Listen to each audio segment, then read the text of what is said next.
Bonjour et bienvenue sur la chaîne de Green Spider. Donc aujourd'hui je vous propose une revue complète sur cette lampe de type Sentinelle issue de la société Asso 58 qui est une société française. Je vous en avais déjà parlé avec il y a quelques mois la présentation de la Compagnon qui est une lampe qui se destine à l'EDC. Aujourd'hui donc je vais m'attarder sur ce modèle. Alors tout de suite les caractéristiques techniques et puis bien sûr je reviendrai juste après concernant donc le retour d'utilisateur. C'est une lampe qui est fournie avec un étui de type Cordura. On y retrouvera à l'intérieur un cône en silicone qui permet de s'adapter sur la lampe pour le principe de la signalisation mais aussi de l'éclairage périphérique, on va y revenir tout à l'heure. On y retrouve également un cordon de type USB-C classique pour recharger l'accu directement dans la lampe et bien sûr c'est accompagné d'un petit cordon, une dragonne et puis bien sûr une notice d'utilisation en français. Au niveau de la lampe on est sur 15 cm de long pour 40 mm de diamètre, c'est bien sûr traité avec un revêtement de type T6 anodisé noir. Sur la tête on y retrouve une couronne crénelée. Le cône est lisse de manière à diffuser la lumière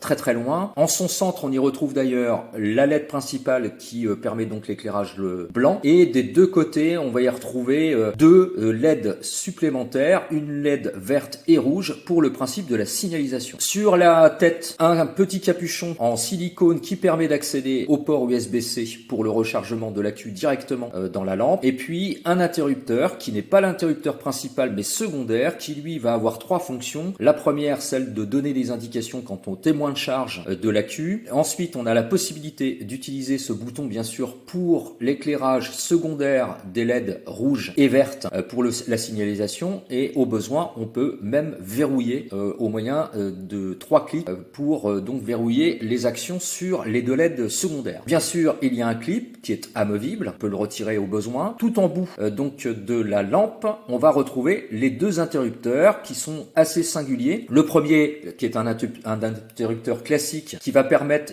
deux actions. La première, en appuyant de manière non déclencher le clic, on va accéder directement au mode turbo qui est de 1600 lumens. Si on appuie complètement dessus, on va maintenir l'éclairage complet et ensuite avec le petit bouton en question, on pourra faire défiler les modes du plus fort au plus faible. Le petit bouton lui, quant à lui, a donc cette action de changement de mode, mais lorsque la lampe est éteinte, il suffit d'appuyer dessus de manière temporaire et on va accéder directement au mode stroboscopie. Donc ça c'est plutôt intéressant. Par ailleurs, si on maintient le bouton en question appuyé, eh bien ça va rester en mode strobe automatiquement et on va avoir le mode stroboscopie qui reste enclenché à 1600 lumens avec une variante au niveau des hertz de façon à ce que l'œil humain ne s'habitue pas au mode strobe. Alors bien sûr, pour stopper ce système, eh bien il suffit de rappuyer sur le bouton en question ou alors tout simplement d'appuyer sur le bouton qui est juste à côté pour l'accès aux éclairages différents. Donc la lampe va se désactiver du mode stroboscopique. Donc ça c'est plutôt intéressant. Donc le bouton secondaire sur la tête de la lampe permet d'accéder à l'éclairage rouge dans un premier temps, puis vert. Alors je ne l'ai pas encore parlé des puissances, donc je vais vous en parler maintenant. Il y a 8 modes d'éclairage avec un mode de turbo de 1600 lumens donc sur le premier bouton, 900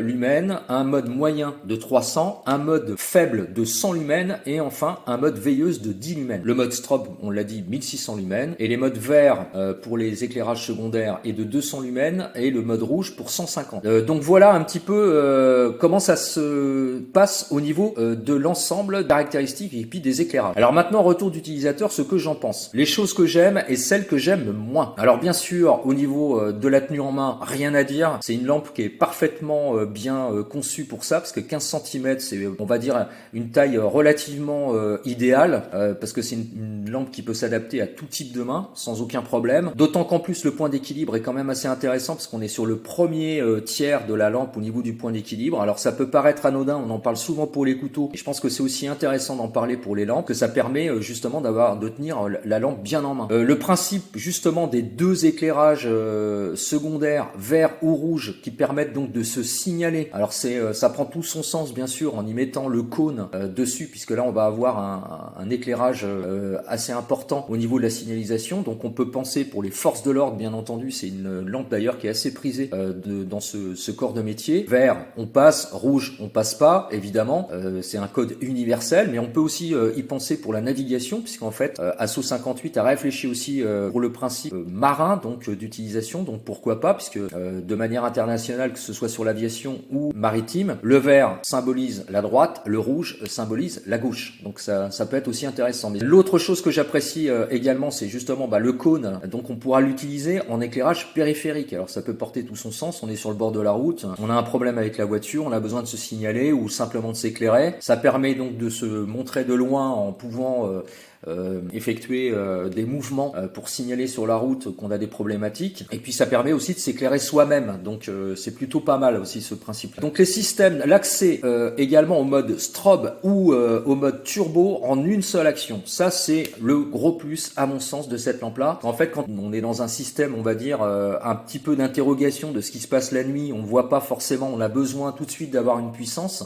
importante, on appuie sur l'interrupteur général et on envoie directement les 1600 lumens. Je peux vous dire que 1600 lumens à 35 200 candela, ça commence à taper fort quand même. Et puis également bien sûr l'accès au mode stroboscopique qui est instantané. Ça c'est vraiment très très bien pensé. Maintenant, les choses que j'aime un peu moins me dérangent éventuellement un petit peu. Alors il y a deux choses qui me dérangent en vérité. La première, c'est le fait qu'on soit, quand on appuie sur l'interrupteur général, on tombe directement en appuyant avec le clic sur le mode turbo de 1600 lumens, mais si on a besoin de moins de puissance, on est obligé d'appuyer sur le petit bouton latéral pour aller jusqu'au mode le plus faible. Moi j'aurais préféré l'inverse, c'est-à-dire d'être quand on enclenche directement à fond, qu'on tombe sur le mode le plus faible. Ça c'est la première chose. Au contraire, quand on appuie sur le petit bouton latéral, eh bien on peut monter graduellement en puissance. Ça c'est ce qui me dérange. Et alors la chose qui me dérange, la seconde chose, c'est que la lampe malheureusement ne garde pas en mémoire le dernier mode sélectionné. Ça pour moi c'est pêche sur cette lampe là. Pour le reste, sincèrement rien à dire. Super construction, je l'ai trimballé partout. Je l'ai fait tomber dans le sable,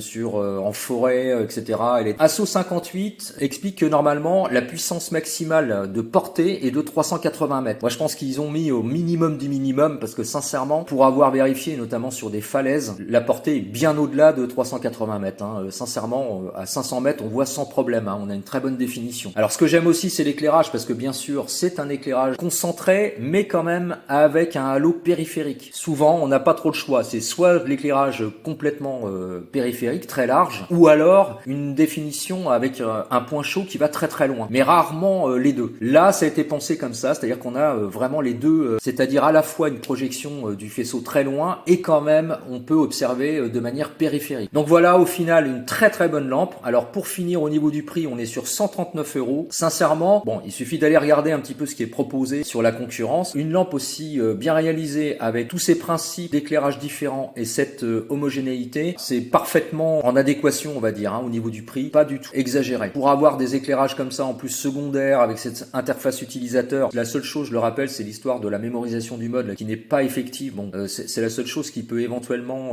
poser problème, mais à l'usage au quotidien, pour l'avoir testé, c'est pas non plus dérangeant. C'est-à-dire que bon, oui, on sait qu'on va tomber automatiquement sur le mode pleine puissance. Bon, après il suffit d'appuyer sur le petit bouton latéral et ça descend très rapidement sur les différents modes. Donc bon, c'est pas non plus rédhibitoire. Voilà, j'espère que cette vidéo complète vous aura plu. Comme toujours, si vous avez des questions ou des commentaires, n'hésitez pas, c'est en bas que ça se passe ou par message privé. Je vous dis à très bientôt pour une prochaine vidéo. D'ici là, comme toujours, portez-vous bien et surtout, carpe diem. Salut!